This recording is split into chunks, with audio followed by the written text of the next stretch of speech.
Hey everyone, how y'all doing? My name is Mateo and I am from Maschine Masters. Today I am going to show you why I like to use delays before my reverbs when I'm creating my reverb sounds. In today's example, I'm going to show you how I set up my reverb for my snare and some cool effects I can create using a delay before the reverb. Let's listen to my drums right now.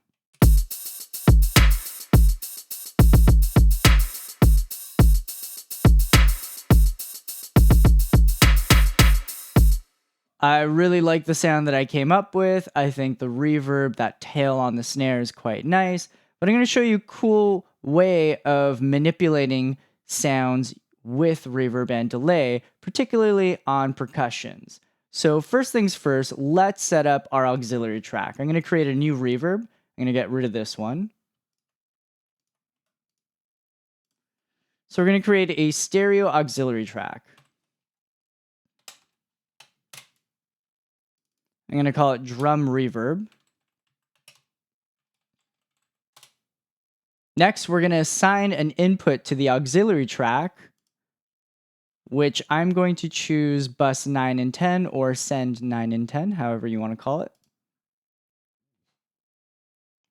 And the next thing we're going to do is we're going to send our snare to that bus or send. So let's choose bus 9 and 10 again. We're going to set the send to 0, so it's sending signal loud and clear.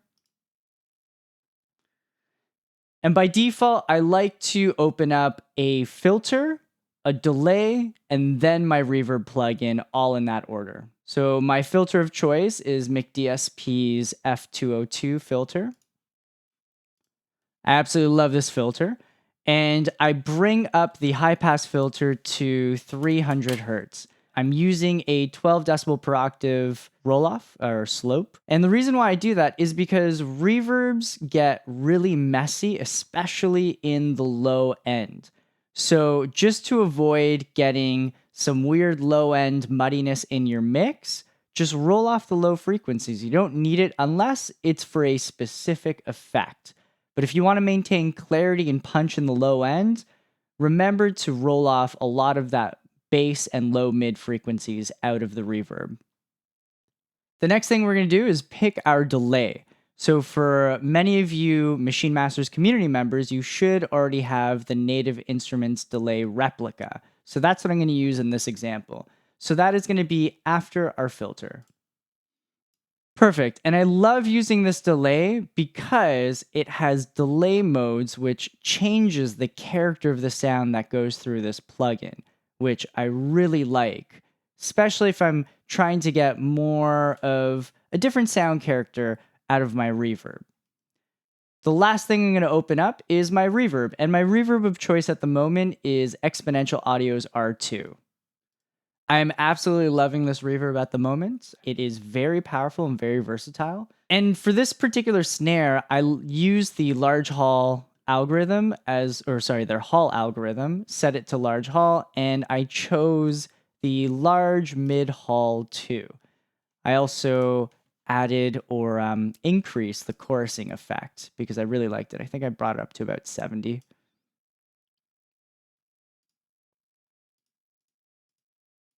Yeah, and that was it.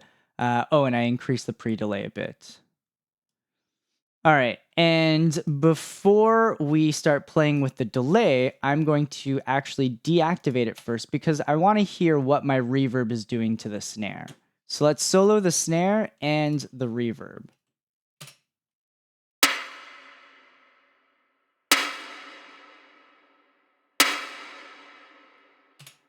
Awesome. So I usually start with my auxiliary channel at 0 just so I can get the full effect of the reverb sound with the dry signal.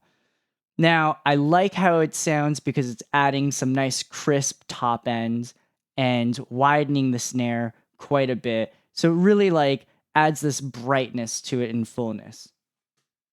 This is really great. We're off to a great start.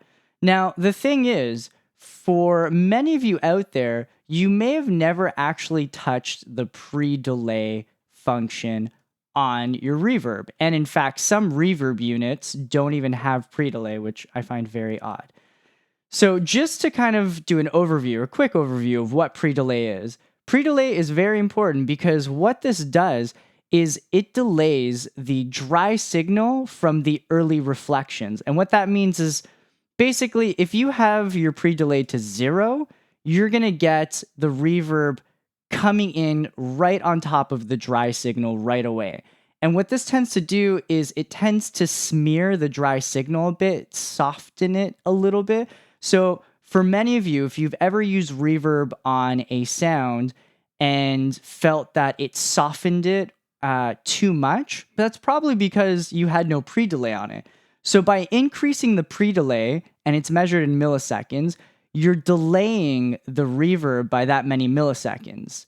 So as you increase the pre-delay, you'll actually get more of the dry signal coming through before you actually hear the reverb. Now, this will make your original signal come out more crisp and clean than if you had your pre-delay set to 0. This might be a big moment for some of you that have never used pre-delay. And I'm just going to give you an example of increasing the pre-delay as I'm playing the snare and the reverb. I have it set to 0 now, and you're going to basically hear the snare and the reverb just going at the same time.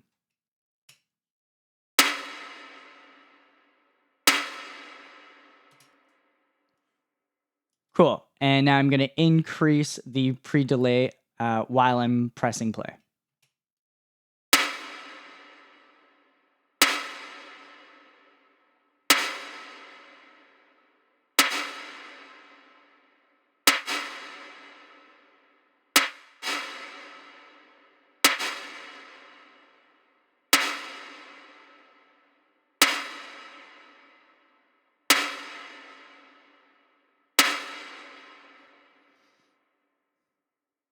So many of you would have heard, or all of you, I hope, would have heard as I was bringing the pre-delay higher up, increasing the delay, you would go from being seamless, like the reverb on top of the snare, to a bit of a slap delay, to then like a beat, then 2 beats, then like a whole beat.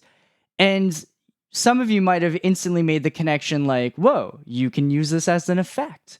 Correct. You can use it as an effect. It can be really cool getting that initial snare hit and then all like a delay of the reverb and then having it come in. Now, there's a bit of a trickiness to this.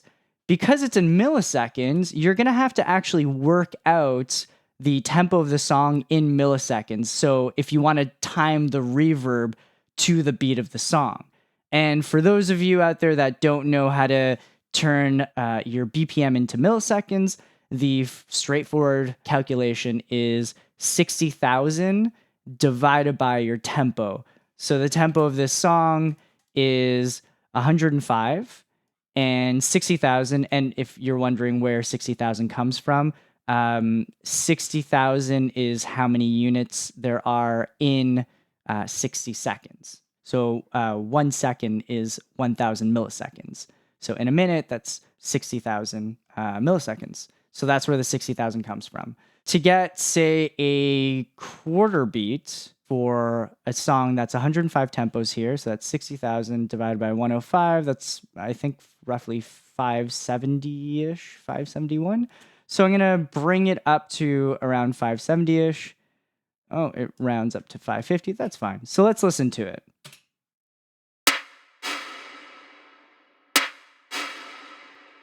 So that's actually being delayed by a beat. For those of you that don't want to do the calculation and want to be able to switch between beats easily, this is why I incorporate a delay before my reverb. So now I'm going to drop the pre-delay all the way down. Now time to bring in the delay. All right, Replica, show me some magic. So a couple things we're going to do. Let's start off with a beat delay. So I'm going to set this to straight beats. I'm going to set it to normal. And first we're going to start with really short delays just to hear how it sounds. So we're going to start with a 1/64th. Oh, and we're going to crank up the mix to 100% all the way clockwise. Yes, clockwise. Great. And I'm actually going to keep the feedback all the way down for now. So we're going to hear how it sounds with the delay incorporated now.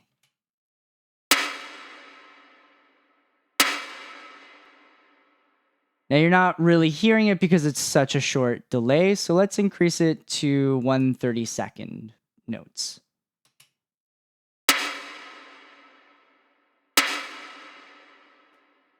There we go. So that was much more perceivable. So actually, if you keep it at 1/64th, that's really good for things like vocals.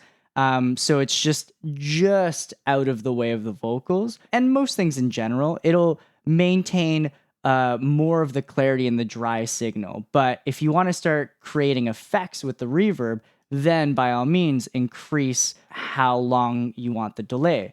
So let's do something like a quarter note delay on this.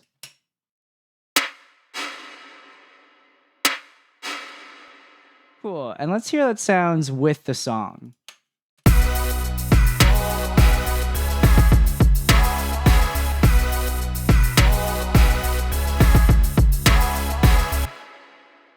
Cool. Not what I was going for with the song, but I mean, it's cool, right? The other reason why Replica is really cool for this, and delays in general, is because you can increase the feedback. So let's solo the reverb and the snare again. So let's hit play, and I'm going to increase the reverb, and this is going to exaggerate that delay.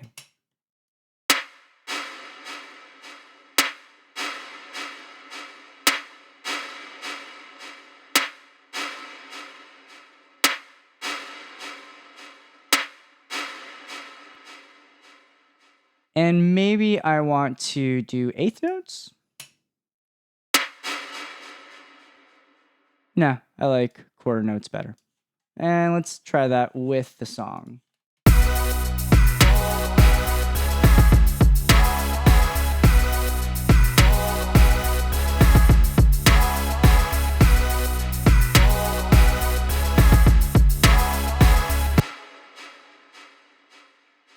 Now, another reason why I really love Replica in this application is because of the delay modes. So let's bring the feedback all the way down again. And I'm actually going to shorten the delay to 64ths because I don't want to hear the delay. I just want it to move, well, just to delay the reverb just very slightly so it's out of the way of the snare. But now I'm going to incorporate the different sounds of Replica.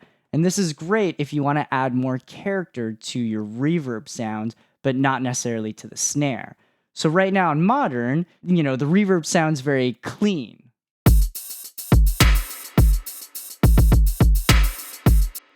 Really like the way that sounds. I was going for that crisp top end. But say you want something a little darker, let's go to vintage. And vintage has a quality setting. So let's start on high and then roll it down.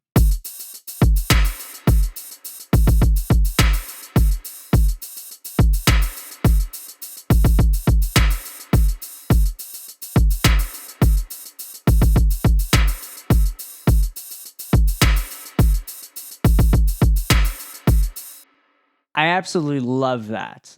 I love that as I was bringing it down, it was making the reverb sound warmer and more lo-fi. And when it got to crunch, it was quite lo-fi and gritty, which I love. It works great on certain applications, and it's just nice that it adds a certain flavor.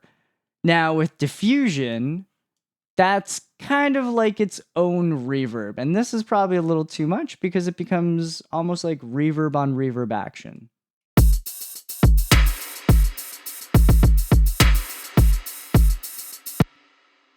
It's pretty cool. I mean, if you're into that.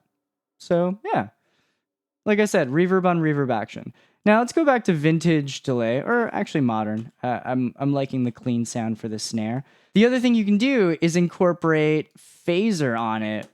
Another reason why this delay is really awesome. So let's listen to it with the phaser in. And I'm going to increase the feedback again.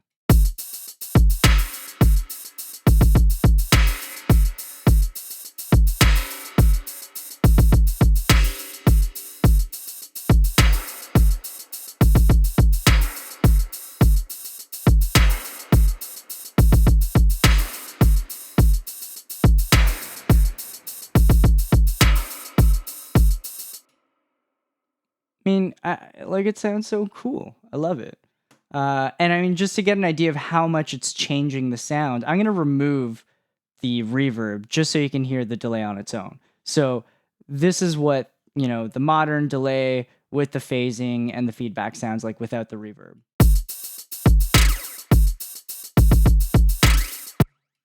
Kind of weird, right? I mean, it's interesting, but it's kind of weird. And then as soon as you bring in the reverb, you're just like...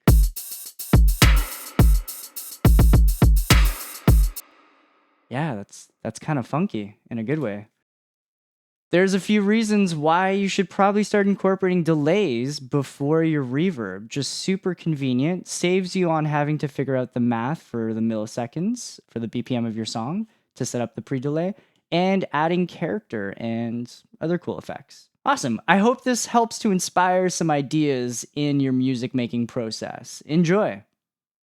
Thanks again to all of you that checked out this tutorial. We really appreciate it. I hope you enjoyed it. If you have any questions about what we covered in this tutorial, please feel free to leave it in the comment section below.